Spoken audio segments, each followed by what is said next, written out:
nailed it. Right dead center too. Alright guys, so we're going to discuss the importance of dry fire. Okay? Man, as of late, I've had a lot of shit going on and have not been able to go out and shoot. It's the summertime, so the hunting kind of slows down because it's super hot. And when you got a little kid, it's kind of hard to stay out till 2 in the morning, 3 in the morning, and then come back home and watch him all day. So the importance of dry firing. I'm going to go over some things that I do to get set up. The key here is if you don't practice effectively, if you don't practice the fundamentals, if you don't practice well, you know, if you're just practicing just to be practicing and bullshitting around, you're not going to improve. You're not going to get any better, or you're not going to maintain your skills. So you always have to go through the steps, get set up, natural point of aim, and then we'll go over things like breathing control, trigger control, you know, shit like that. This will be real quick. So let's get into it. First thing I like to do is, I've already got my zoom maxed all the way out. Okay, we're going to do some dry firing. So I got my parallax already set. You know, I don't want to go over that because this is going to be a super long video if I do that. Max your zoom out, look through the scope, you know, kind of move your head up and down. And if your reticle's moving, you got to adjust your parallax. If it's stable while you're moving your head, your parallax is good.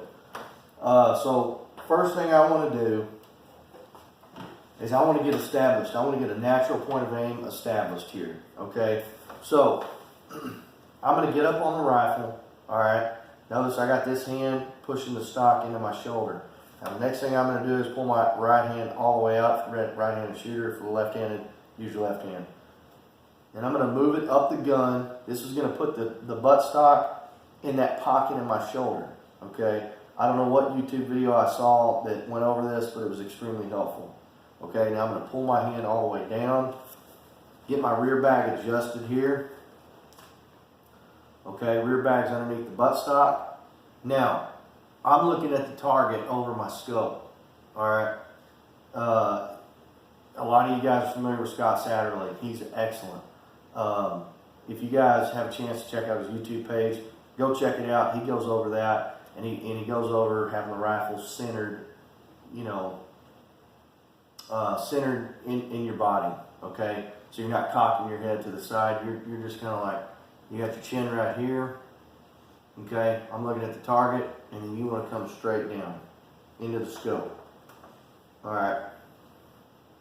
So after I get this established, I'm going to pull this back, and then I'm going to load the bipod. Okay, going over all these steps again. I'm going to load the bipod. Now, chin down. All right, we're established. Now, I'm going to close my eyes, take a couple deep breaths, and then I'm going to open my eyes and see where we're at. So, my crosshairs are a little to the right of the target. Now, that means I need to move my hips, move my ass a little bit to the right. It doesn't take much. I'm going to do the same thing again.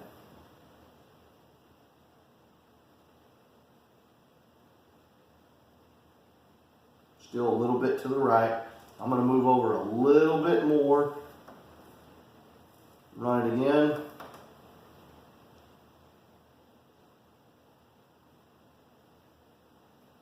All right, we're on target. So, your natural point of aim.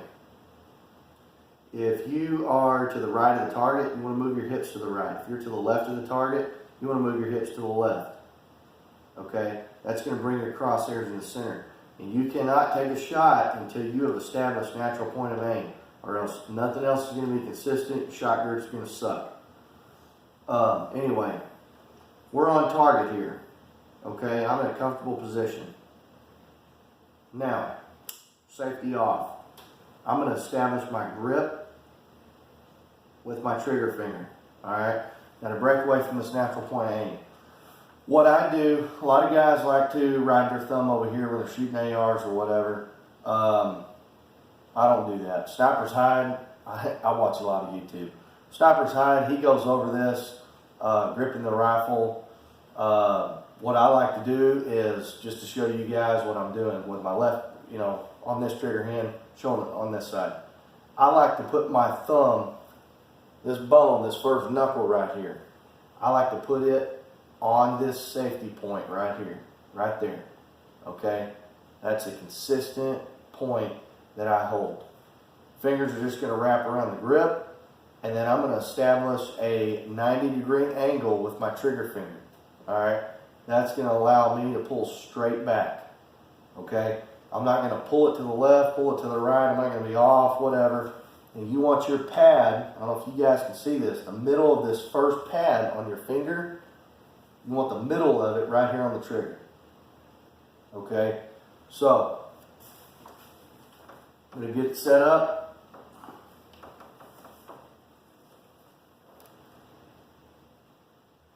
Check your natural point of aim. We're good. Get your grip on your rifle. I'm going to want to pull back, and then I'm going to load the bipod. Okay? Just leaning into it. Doesn't take much. Now, I'm gonna breathe, natural expiratory pause. Take a couple deep breaths. On the exhale, once you've exhaled, you want to squeeze the trigger. You got about 5 to 8 seconds to squeeze the trigger before your heart rate starts getting all jacked up. Deep breath. Exhale. Fire. Okay. Now what you want to pay attention to is your reticle movement. If your reticle moves or bounces to the left or right, you didn't hold the rifle very steady. You need to, fix something. Okay. Now notice that my trigger finger, I've got a follow through here. Okay. I don't take my trigger finger off this trigger until I am ready to shoot the next shot. All right, that's the follow through. So I'm going to rack. I'm going to simulate the gas, BCG, forward. Okay, ready to go. All right. A lot of people, I'm not going to name anybody that I know personally, but there's a lot of people that will flick it real quick, come off. They call that booger flicking.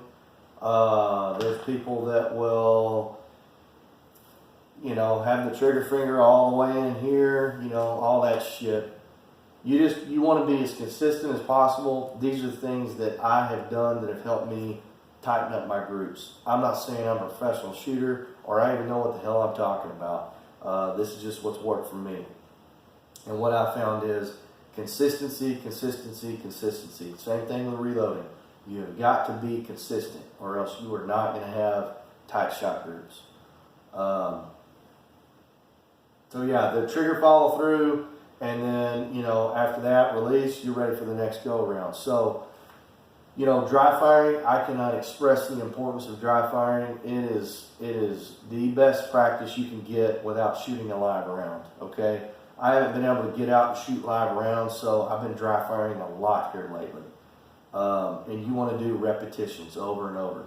Todd Hodnett, I think that's how you say his last name, pretty sure, Sniper Jesus.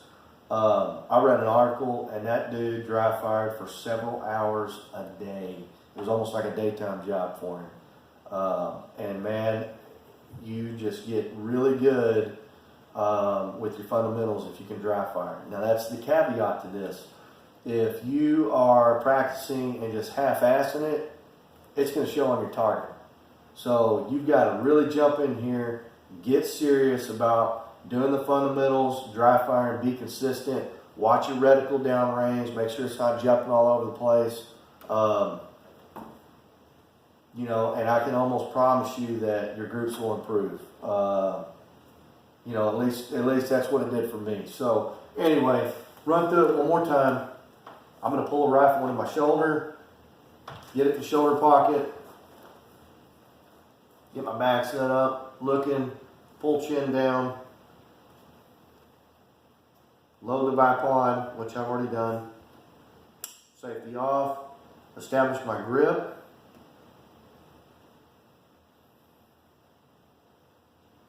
Respirations on the exhale. Fire. That was a good shot. Now, follow through. We're good to go.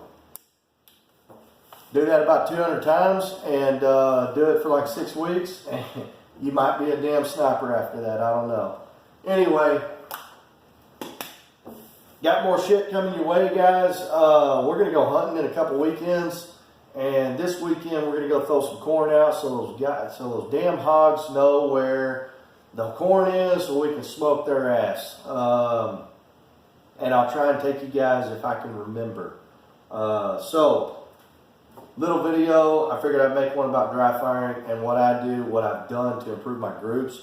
You guys notice that I'm doing anything stupid? Go ahead and comment down there, man. I'm open to suggestions. And let me know, you know, what's improved your groups, what you focused on. So, stay tuned. Got more shit coming.